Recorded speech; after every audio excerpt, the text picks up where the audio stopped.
Contrary to the rumors that you've heard, I was not born in a manger. I was actually born on Krypton and sent here to save the planet Earth. We cannot continue to rely only on our military in order to achieve the national security objectives that we've set. Everybody somewhere between the ages of 18 and 25 will serve 3 months of basic training. We've got to have a civilian national security force that's just as powerful, just as strong. Yes, we can. Obama's health care plan will include coverage of all essential medical services. Yes, we can. Obama is a cruel hoax. He works for Wall Street. He's an agent of finance capital. Where did you come up with the number $700 billion?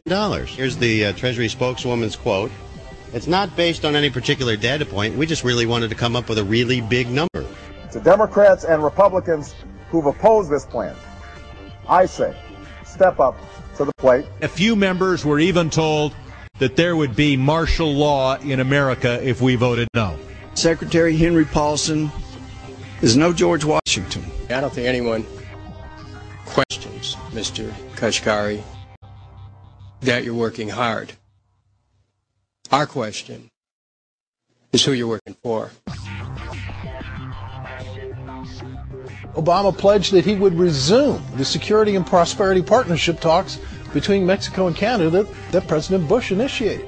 The old boss is starting to look a lot like the new boss. Robert Gates is going to remain on the job as defense secretary for at least a year. Plenty of sources knew about this meeting, told us and others that it was at Hillary Clinton's house, but clearly it wasn't. We've got to give them a stake in creating the kind of world order that I think all of us would like to see.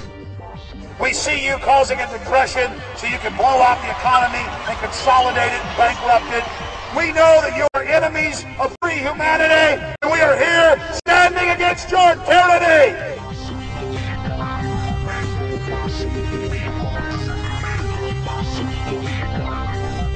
The Obama deception. The truth strikes back.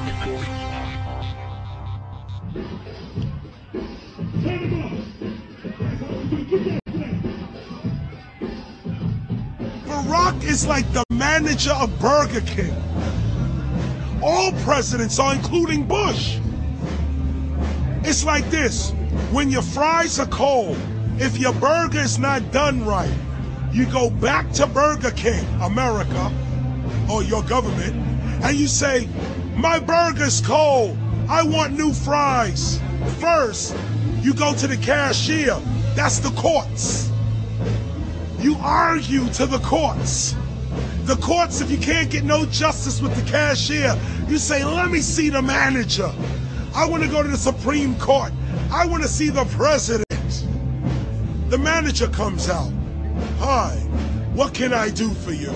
Now the manager can override the decisions of the cashier, but you never get to see the franchise owner of Burger King. If you really have a problem with your burger, you need to go see the franchise owner. We need to go to the top or to the bottom. We need to go to where the real architecture of government is. And it's not in a president. It's in a global scheme. Politics in America today is identical to pro wrestling. And what I mean by that is, in front of the cameras and the public, we all hate each other. I'm going to kick my opponent's butt. I'm going to whale him from here to high water and beat the crap out of him. Yet behind the scenes, we all are friends going out to dinner. Went to dinner together. And it's all a work. All intermarried. Show business. It's showbiz. And that's what you have today in politics. The Democrats and Republicans aren't really opposed to each other.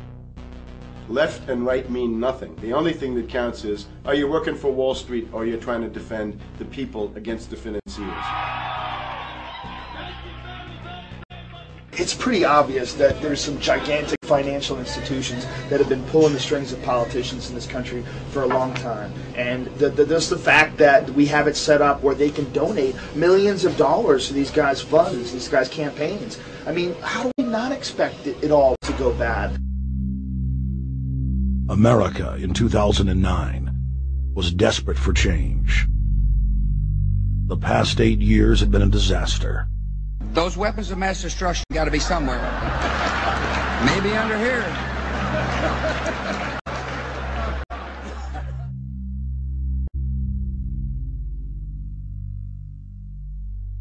George W. Bush, who had claimed to be a conservative, had tripled the size of the federal government, shredded the Constitution, and destroyed the image of the United States worldwide. Nope, no weapons over there.